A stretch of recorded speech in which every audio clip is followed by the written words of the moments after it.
Marie-Laure Fréchet, c'est notre porte d'entrée vers le terroir du nord de la France. Elle en connaît les chefs, les tables, de l'étoilé à l'estaminet, en passant par la street food. De cette scène culinaire en pleine effervescence, elle a fait un festival, Mange Lille, qui prend chaque année un peu plus de place sur la scène gastronomique nationale. Mais Marie-Laure a plus d'une corde à son arc. Passionnée par le pain, elle est la référence du pain maison, au point d'en avoir fait une encyclopédie qui rend accessible à tous cette discipline mystérieuse. Ces jours-ci, il suffit de jeter un coup d'œil à son compte Instagram pour découvrir ses pas à pas qui mettent le pain à notre portée, ou encore ses SAV pour le vin en détresse. Et je dois dire que j'ai moi-même succombé il y a quelques jours à l'appel du levain, et je ne suis pas la seule.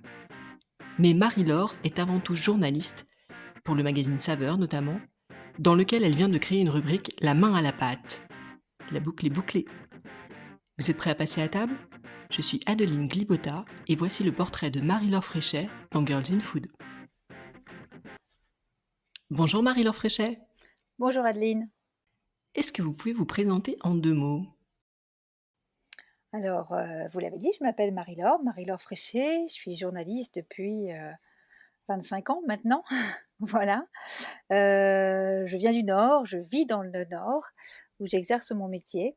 Voilà, je suis journaliste culinaire, j'écris pour des magazines de cuisine, mais pas que, des magazines nationaux aussi, je contribue parfois aussi à l'Express et puis voilà, je parle de la cuisine, je je développe, un univers culinaire à travers aussi un festival que j'ai créé à Lille qui s'appelle Mange Lille et je suis aussi auteure, voilà, donc je fais pas mal de choses. Alors, petit retour en arrière. Quelle était la place de la cuisine dans votre famille quand vous étiez enfant? Elle est importante parce que, voilà, j'avais une maman qui était à la maison, qui ne travaillait pas, je mets plein de guillemets au mot «travailler», Mmh. donc j'avais la chance de rentrer à la maison, pour déjeuner le midi. J'ai jamais mangé à la cantine, voilà, je crois que c'est l'exception maintenant, Vous avez le choix des donc envieux. voilà, midi et soir, il y avait des petits plats maison. Donc oui, oui, c'était important et puis cette maman, elle cuisinait aussi, pour les occasions, le dimanche, pour les anniversaires. Elle recevait aussi beaucoup, mes parents avaient beaucoup d'amis. Donc voilà, j'ai baigné dans cette ambiance de cuisine maison. Alors, vous avez parlé des repas du dimanche. Alors, qu'est-ce que c'était le plat du dimanche, chez vous quand vous étiez enfant? Alors en fait, le plat du dimanche, plus précisément, en fait, le dimanche, on allait chez mes grands-parents. Et donc c'était ma grand-mère qui cuisinait et là, on avait droit au répertoire culinaire, français traditionnel. Donc ça pouvait être, un cassoulet maison, un coq au vin, voilà, tous ces plats un peu emblématiques. On a un petit peu perdu d'ailleurs ces plats du terroir, mais enfin du terroir pas que du Nord puisque je viens du Nord, mais du terroir français. Ouais, et on assiste à un petit retour d'ailleurs, en ce moment de cette cuisine, traditionnelle française. Oui, c'est vrai, des plats mijotés en fait, c'est ce qu'on appelle les plats mijotés. Exactement. Et quel métier rêviez-vous d'exercer enfant? Alors en fait, j'ai eu beaucoup de rêves de métiers, c'est passé par, météorologiste, pédiatre, pharmacienne, enfin voilà, au gré des personnes finalement que je rencontrais, j'avais, voilà, des grandes passions et j'ai mis beaucoup de temps à choisir un métier et je pense qu'en fait ce métier de journaliste, il répond aussi à cette envie de connaître plein de choses parce que, si c'est pas moi qui exerce ces métiers, voilà, je rencontre des professionnels de tous horizons, un peu moins maintenant puisque je me suis, spécialisée dans la cuisine, mais les 10 premières années de mon activité, voilà, je rencontrais des gens très, très différents et ça répondait peut-être, à cette, curiosité que j'avais enfant. Et au final, quel a été votre premier job? Le tout premier, le job d'étudiant, Tout à fait, ouais. gardienne de musée Ah! et franchement, c'était le job le moins, le plus ennuyeux de la terre, de devoir rester assis, au bout d'un couloir, voilà, ça m'a pas vrai spécialement passionnée et ça n'a pas créé de vocation, Bon. même si j'aime beaucoup me promener dans les musées. Et en revanche, est-ce que, les repas de famille, l'importance, qu'occupait la cuisine dans votre famille ont contribué à votre passion pour la gastronomie? Sûrement, oui, oui, bien sûr. Enfin, ça m'a donné, le goût de bien manger, bien sûr, ou ça a, comment dirais-je? Mis l'accent sur l'importance du repas aussi, le repas qui est un moment de partage, un moment de sociabilisation, de rencontre en famille. Voilà, plus que ce qu'on y mange, c'est peut-être l'acte de manger qui est devenu important pour moi à travers, ce que j'ai vécu en famille.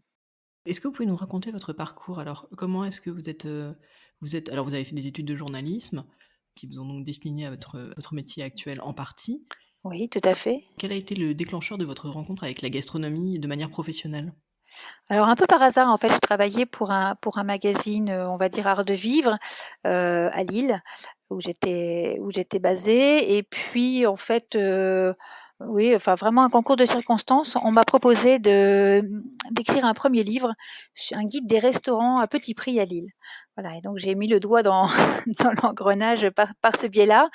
A suivi un second ouvrage sur les estaminets du Nord et voilà et petit à petit, j'ai commencé à de plus en plus à m'intéresser à la cuisine et voilà et quand j'ai commencé à parce qu'à l'époque je travaillais pour La Voix du Nord, j'animais un supplément, magazine, et quand j'ai quitté La Voix du Nord et que je suis devenue pigiste, la première chose que j'ai faite, ça a été d'aller voir un magazine de cuisine, en l'occurrence Saveurs, en disant, «On n'écrit pas assez ou on ne connaît pas assez cette cuisine du Nord et j'aimerais voilà, j'aimerais la défendre».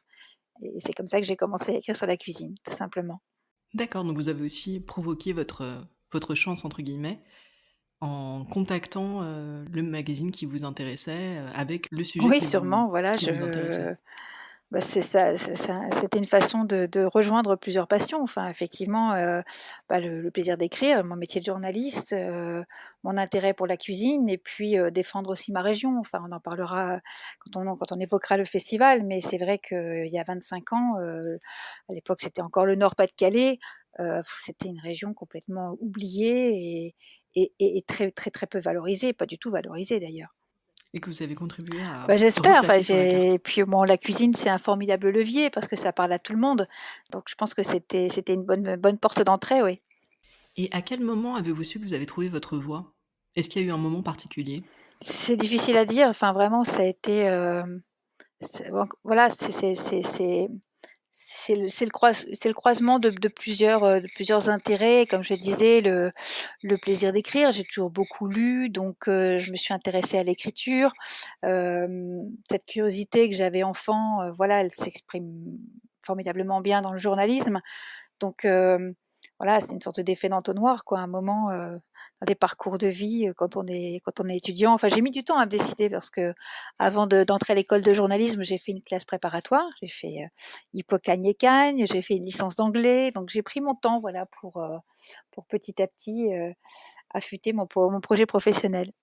Est-ce qu'il y a eu une, rencontre décisive dans votre vie Oui, professionnelle? alors il y en a 2. Donc je vous parlais du magazine Saveurs et à la tête du magazine Saveurs à l'époque et encore maintenant, il y a quelqu'un qui s'appelle Sylvie Gendron, qui est la rédactrice en chef et oui, ça a été important parce que c'est elle qui m'a donné, ma chance, dans le journalisme culinaire, qui a cru à mon projet d'écrire sur la cuisine du Nord.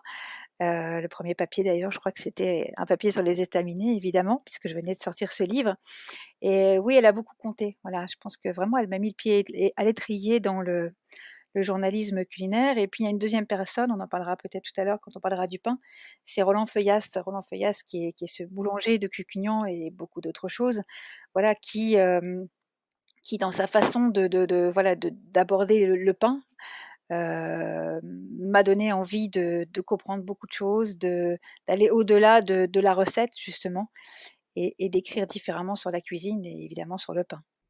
Bon, on y reviendra à ce moment-là en parlant de votre encyclopédie du Oui, pain. tout à fait.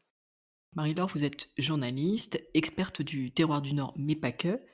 Vous êtes également donc autrice, on l'a vu, et vous venez de publier l'encyclopédie du pain maison, mais vous avez aussi, fondé il y a quelques années le festival Mange Lille et le prix littéraire Mange Livre. Parmi toutes ces casquettes, comment est-ce que vous définissez votre activité? Je crois que c'est différentes formes de mon métier. C'est un métier, très très protéiforme, le journalisme, quand j'écris une encyclopédie du pain maison, c'est pas juste un livre de recettes. Les 2 tiers du livre, c'est des connaissances que je restitue. Donc c'est un travail, finalement, un vrai travail de journalisme, d'enquête, d'interview, de spécialistes. Quand je crée, des événements culinaires au sein du festival, pour moi, ce festival, c'est aussi un média. C'est une façon de dire, d'avoir un discours sur la gastronomie, des Hauts-de-France. Donc Voilà, c'est vrai, c'est vraiment le même métier. C'est donner à voir, donner c'est partager, c'est communiquer aussi, voilà, sur des sujets, différents, mais pour moi, ce sont des formes de journalisme. On va revenir alors sur le festival, Mangelil. Comment est-ce qu'il est né ce festival? Il est parti d'un constat, donc le festival, enfin en tout cas l'association Mangelil, on l'a créée en 1900 en 2013. On est parti d'un constat, comme je le disais, que cette région, elle était absolument pas valorisée et encore moins sa cuisine. On était quelques années après la sortie du film Bienvenue chez les Ch'tis qui, pour le reste de la France, nous a, comment dirais-je? Inscrits dans une image, un peu simplette et sympathique. Donc c'est vrai que c'était d'une certaine façon un coup de projecteur, sympa, mais on en a repris pour 10 ans de clichés. Et nous, voilà, Mmh. on s'est dit, l'équipe, qui avons créé cet asso, on s'est dit, «Il est temps de faire autre chose», d'autant qu'on avait une jeune garde qui commençait à vraiment, à monter à Lille, des gens comme Florent Nadène notamment, qui venait de faire Top Chef avec Mmh. le succès qu'on connaît et on a dit: «Voilà, il faut qu'on accompagne ce mouvement à travers, voilà, quelque chose quoi. Qu'est-ce qu'on peut faire?» Et ça a pris la forme d'événements, grand public, de dîners, enfin de manifestations culinaires qui tout de suite ont eu beaucoup de succès.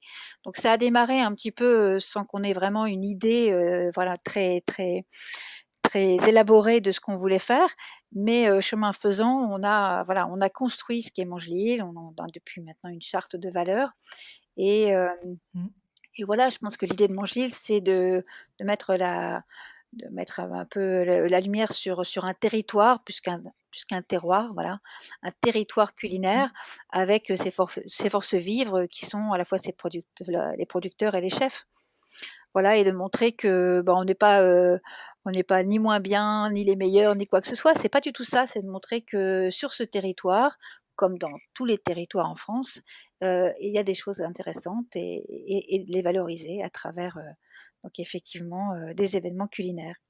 Et comment est née, en fait, l'équipe qui a décidé de lancer cette association? Comment est-ce que vous vous êtes rencontrés? Est-ce que enfin, quels sont les profils, des membres, de la première On heure? s'est rencontrés autour d'une table, bien sûr. Voilà, c'était, à l'époque, on était 2 avec Nicolas Averhuls qui était aussi, alors lui il est plutôt té à l'époque son métier c'était plutôt le marketing. Donc on avait cette fibre communication et voilà, on se connaissait pas et on s'est rencontrés, via les réseaux sociaux. Lui faisait beaucoup de tables et moi aussi et donc on a forcément partagé nos bonnes adresses et un jour on s'est rencontrés et puis on a eu finalement cette même idée de créer Mangil et puis on avait effectivement dans nos réseaux, des chefs un peu amis, avec qui on a partagé, cette idée de monter des événements et voilà, eux-mêmes ont été emballés donc ça s'est créé comme ça, puisqu'une asso on parle de collectif, puisqu'en fait c'est voilà, c'est très ouvert, les producteurs nous ont rejoints, des bénévoles aussi qui contribuent beaucoup au succès de Mangelil. Voilà, c'est une grande famille Mangelil. C'est une grande famille autour de la cuisine et du Nord et de ses valeurs. Vous êtes également passionné par le pain, par sa fabrication, ses variétés. D'où vient cet intérêt? C'est difficile, alors depuis on m'a beaucoup posé la question. Alors je parlais tout à l'heure d'une rencontre. Évidemment, il y a cette rencontre avec Roland Feuillas, à la faveur tout bêtement d'un jour d'un reportage, voilà, où j'ai découvert, l'homme et son engagement et ses valeurs autour de ce qu'il appelle le pain nature. Voilà, ça a vraiment bougé pas mal de choses en moi. Ça m'a effectivement donné envie de mettre la main à la pâte. Après si je cherche un peu en avant, dans le Nord, on est des mangeurs de pain. C'est pas pour rien qu'on est aussi le pays de la levure, hein. C'est c'est le pays où on fabrique la levure. Donc voilà, c'est peut-être cette imprégnation, qui a fait que j'avais le terrain propice pour m'intéresser au pain. Est-ce que vous pourriez nous décrire une journée type dans la vie de Marie-Laure Fréchet? Si ça existe, enfin une journée type. Il y en a pas justement, j'ai la chance de pas avoir, enfin moi je considère que c'est une chance, pas une journée qui se ressemble parce qu'évidemment, à la faveur, bah, de mes reportages, enfin de mes différentes activités, hem, Voilà, c'est ça change beaucoup, alors mon bureau, il est chez moi, donc il y a souvent une partie d'écriture à la maison, mais je peux aussi, partir en reportage, parfois à l'autre bout du monde, donc ça c'est vraiment très sympa. Je passe pas mal de temps aussi à Lille forcément, Mmh. donc non, il y a pas de journée type. Je vais vous décevoir là-dessus.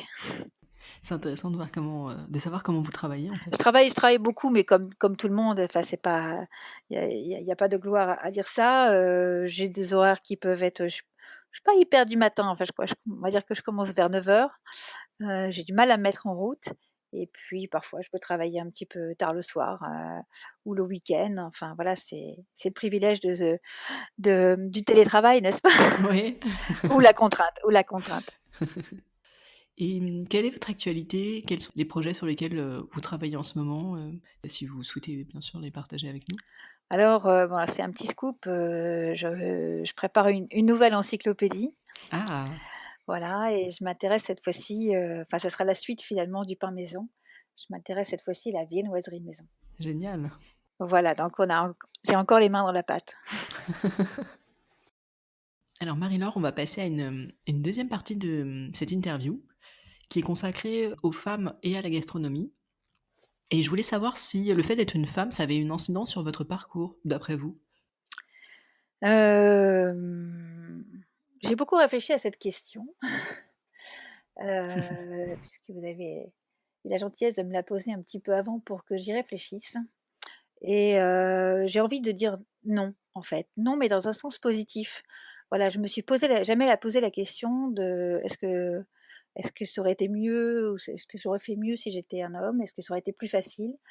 Voilà, j'ai la chance que dans ma profession, la question se soit jamais posée, tout simplement. Donc ça a pas d'incidence. Alors après, est-ce qu'il y a une façon féminine d'être journaliste? Je sais pas. Je pense pas qu'il faille entrer dans ce débat-là. Mais non, voilà, je suis, je suis un ou une journaliste comme les autres. Et est-ce qu'il y a beaucoup de femmes dans votre environnement professionnel? Il y en a beaucoup, oui. Je pense qu'il y a beaucoup de femmes, et journalistes, et notamment dans le monde culinaire, même si elles sont pas forcément émergentes. Les grands critiques culinaires, souvent sont des hommes, enfin en tout cas les noms qu'on connaît, Oui, c'est alors ce que nous avait que dit également, Esther El Payani dans son interview. voilà, alors que finalement, ce sont beaucoup de femmes journalistes qui font qui font la presse culinaire, en fait, hein. Donc là-dessus, il y a un petit rééquilibrage à faire. Justement, ça fait le pont avec ma question suivante, qui concerne, la place des femmes dans la gastronomie. La gastronomie au sens large, hein, ça peut être en cuisine, comme effectivement en tant que journaliste, gastronomique, critique, culinaire, enfin, est-ce que selon vous, enfin, quelle est la place des femmes? Est-ce que leur place, elle a évolué depuis, enfin, ces dernières années? Alors elle a évolué, c'est certain. Si on prend mon métier qui est journalisme ou la critique culinaire, donc enfin critique, j'aime pas tellement ce terme, mais en tout cas on va dire le journalisme ou le métier d'auteur, hein, Mmh. que ce soit de livres de recettes ou de livres sur la cuisine. Là, c'est sûr qu'il a énormément évolué. Heu, la plupart beaucoup de livres de cuisine sont écrits par des femmes. Comme on le Mmh. disait dans la presse magazine culinaire, beaucoup de femmes également. Donc là effectivement, c'est plutôt un satisfecit. Par contre, pour ce qui est, des femmes dans la gastronomie, la pâtisserie et cetera, il y a encore beaucoup de progrès à faire, c'est certain. Mais ça bouge, enfin, je veux dire même depuis quelques années, voilà, on voit que ça a énormément, évolué, donc c'est plutôt encourageant. Est-ce qu'il faut aller jusqu'à la parité, ou est-ce qu'on aura un jour la parité? Je ne sais pas, peut-être, oui, tant mieux, ou pas, enfin voilà, mais ça évolue beaucoup, oui, bien sûr. Est-ce que vous auriez un conseil pour une femme qui nous écouterait et qui souhaiterait se lancer dans le secteur? Pas just do it, hein. Voilà, il y a que ça à dire, enfin j'espère qu'à notre époque, il y a plus de frein à se dire: «Je suis une femme, je peux pas faire ce métier». Enfin voilà, et surtout pas en cuisine puisque, voilà, les femmes ont tout à fait leur place, et dans les cuisines, et donc, comme on le disait, dans le journalisme culinaire évidemment. Enfin là, c'est la question se pose même pas. Et pour, finir sur ce sujet, est-ce qu'il y a des femmes qui ont particulièrement compté, dans votre parcours? Que ce soit des femmes avec qui, vous avez pu travailler ou alors, des femmes qui ont été des sources d'inspiration pour vous? Bah, je le disais tout à l'heure là pour Saveur, oui, Sylvie Gendron, qui effectivement m'a fait confiance et en tant que journaliste, et en tant que voilà, comment dirais-je? Ambassadrice de ma région, donc ça c'était très Mmh. important et puis, j'aimerais bien saluer aussi mon éditrice chez Flammarion, Rima Rouzi, que voilà, on se connaissait pas quand j'ai démarré cette encyclopédie et elle aussi m'a fait confiance. Enfin voilà, c'est pas évident quand on se connaît pas de confier à un auteur, un projet tel qu'une encyclopédie sur le pain. Je suis pas boulangère, loin s'en faut, mais voilà, elle m'a néanmoins fait confiance et voilà, je ça m'a donné des ailes pour écrire cette cette encyclopédie. Du coup, je vais en profiter pour, approfondir, sur votre encyclopédie. Comment est-ce que, vous avez travaillé? Est-ce que vous avez eu l'idée, vous l'avez proposée à un éditeur? Est-ce que c'est l'inverse, un éditeur est venu vous chercher pour, travailler sur ce projet? Et puis comment, vous avez conçu ce projet, comment vous avez travaillé Alors c'est dessus? effectivement, mon éditrice qui est venue me chercher sur les bons conseils d'une journaliste d'ailleurs, dont on parlait de Esther. C'est Esther qui lui a conseillé parce que voilà, elle savait que je travaillais, sur le pain donc comme Esther avait déjà travaillé avec Flammarion sur, une encyclopédie, de la cuisine végétarienne. Elle a fait le lien avec Flammarion et je l'en remercie. Comment j'ai travaillé? Bah, c'est quand on se lance dans une encyclopédie, ça fait un peu peur, hein, parce que c'est 450 pages, donc c'est vraiment un travail de comme je le disais, de recherche, mais en fait, c'est 3 livres en un parce que c'est à la fois donc la partie encyclopédique, donc c'est beaucoup de recherches, d'interviews, consulter beaucoup de livres, d'ouvrages, de thèses parfois aussi, sur la nutrition, enfin des choses passionnantes. L'autre partie, c'est la partie technique. Donc là, c'est traduire en mots, des pas à pas, des techniques, en l'occurrence, là, par exemple, je sais pas moi, comment faire son levain, pétrir, enfin voilà, c'est mettre des mots sur des gestes finalement. Et la troisième partie, c'est la partie recette. Donc là, il ne s'agit pas juste d'écrire des recettes, il s'agit de les tester aussi. Donc ça veut dire que, bah, voilà, trouver, la recette, peut-être pas la recette ultime, mais enfin voilà, un pain de mie, bah, des recettes, il y en existe, des dizaines. Ça veut dire, bah, déjà rien qu'à la lecture de toutes ces recettes, avoir une voilà, de comprendre, celle qui va le mieux fonctionner et puis passer aussi des heures dans sa cuisine puisque, c'est bien tout le propos du livre, c'est du pain maison. C'est donc de reproduire ces recettes, de pouvoir faire des pains à la maison avec un four ménager et puis le matériel qu'on peut avoir dans une cuisine. Donc, effectivement, j'ai testé toutes ces recettes et ça a pris aussi pas mal de temps. Justement, ce projet a pris combien de temps en tout? C'est à peu près, bah, c'est 6 mois de travail en fait. Voilà, j'ai démarré, au mois de janvier 2019 et on a bouclé ça, fin juin. Voilà, donc c'est 6 mois. Oui, puis Intense, l'encyclopédie est intense. sortie à l'automne. Voilà, c'est ça. Marie-Laure, on va passer à la dernière partie de cet épisode, qui est le questionnaire Girls in Food. Donc c'est une série de questions auxquelles vous pouvez répondre du tac au tac. Est-ce que vous avez un coup de cœur food récent, que ce soit un lieu, un plat, un livre, ça peut être ce que vous voulez? J'en ai 2, le restaurant Sepia à Marseille et en livre, Modernist Bread, qui vient d'être traduit en français. Voilà, qui est une somme sur le pain. Enfin, il faut pour les amateurs de pain, c'est vraiment l'ouvrage à avoir. C'est 5 volumes passionnants. Ça a un prix, mais ça vaut largement ce prix parce que c'est voilà, c'est magnifique. Un travail, incroyable sur le pain. Le plat de votre enfance? J'ai envie de dire, l'œuf mimosa. C'est une recette que j'ai fait toute petite parce que j'avais à l'époque, je sais pas, je devais avoir 6 7 ans. On m'avait offert un livre de cuisine pour enfants et il y avait, une version de l'œuf mimosa et je la faisais, très régulièrement, pour mes parents. Un plat que vous avez goûté, que vous n'avez jamais oublié?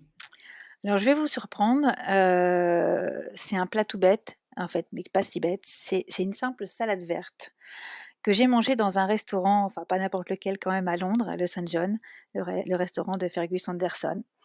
Et cette salade verte, voilà, elle est pour moi inoubliable parce qu'elle était, la quintessence de ce que doit être une salade verte. C'était une laitue qui était mais d'une fraîcheur incroyable. On aurait eu vraiment eu l'impression qu'on venait de la cueillir, 1 heure avant dans le jardin derrière le resto. Elle était, mais superbement assaisonnée, pas un assaisonnement extravagant, mais vraiment, peut-être même j'allais dire un assaisonnement de grand-mère quoi, quelque chose de mais elle était voilà, d'une fraîcheur, enfin je sais pas, elle exprimait un côté tellement naturel que, voilà, ce plat est devenu pour moi une sorte d'archétype de voilà, de ce que voilà, pas de ce que doit être la cuisine, parce qu'évidemment il y a des plats qui sont sublimes, extrêmement élaborés, mais de l'émotion que peut provoquer la cuisine, avec quelque chose d'aussi simple qu'une laitue. Oui, un ingrédient très simple. Est-ce qu'il y a un aliment que vous détestez? Les fromages bleus, voilà, je suis désolée, j'aimerais bien pouvoir, aimer ces fromages. Je sais que voilà, c'est très bon, mais mon palais refuse de les manger. J'ai une espèce de réaction instinctive quand je goûte un fromage bleu. Et à l'inverse, est-ce qu'il y a un produit que vous avez toujours au frigo? Mon levain, Bien sûr. évidemment mon levain. Quelle est votre recette fétiche? Celle que vous faites, tout le temps? C'est pas vraiment une recette fétiche, enfin c'est vraiment un peu la recette, pas la recette du placard, mais j'ai une recette de brownie qui marche super bien, Ah! voilà. Et puis après j'ai une recette aussi un peu passe-partout, une recette du soir quand je sais pas trop quoi faire, mais là c'est la fille du Nord qui parle, c'est une tarte au maroilles. Vous revenez à vos racines. Voilà, tout à fait. Bah toujours évidemment. Est-ce que vous écoutez quelque chose quand vous cuisinez? La musique, de la musique, la radio, des podcasts peut-être ou, est-ce que vous discutez avec vos invités? Alors le matin j'écoute la radio, voilà jusque 10-11 heures on va dire. France Inter pour pas les citer. Et puis à partir du milieu de l'après-midi et le soir, je suis plutôt musique. Hem, c'est très éclectique et en ce moment, par exemple, j'écoute Depeche Mode. Je suis retombée sur Depeche Mode et j'écoute en boucle. Voilà, ça me met la pêche. Quel est le resto de votre vie? Sans hésiter, la Grenouillère. Voilà, la Grenouillère d'Alexandre Gauthier. Voilà, quand j'ai découvert, la Grenouillère venait juste de renaître, j'allais dire, avec ses travaux incroyables qui l'ont métamorphosée et ça a été à la fois un choc, esthétique et culinaire. Donc voilà, c'est le restaurant où je peux aller, 10 fois et être toujours aussi émue. Voilà, et touchée par l'homme et par tout, voilà, par sa cuisine, par son univers, par son intelligence, voilà, Oui, par la cohérence de tout ce qui fait ce lieu vraiment. Mmh. complètement, ouais. Et le restaurant que vous donneriez cher pour tester? Hem, J'y beaucoup réfléchi, mais c'est difficile à dire parce que, enfin voilà, de par mon métier, j'ai la chance de faire des restaurants, fabuleux. Donc j'en ai fait pas mal. Hem, est-ce qu'on peut évoquer, est-ce que ce podcast va passer, je pense qu'on sera encore confinés quand il va passer, non? Oh oui, malheureusement, oui, oui, on sera toujours confinés.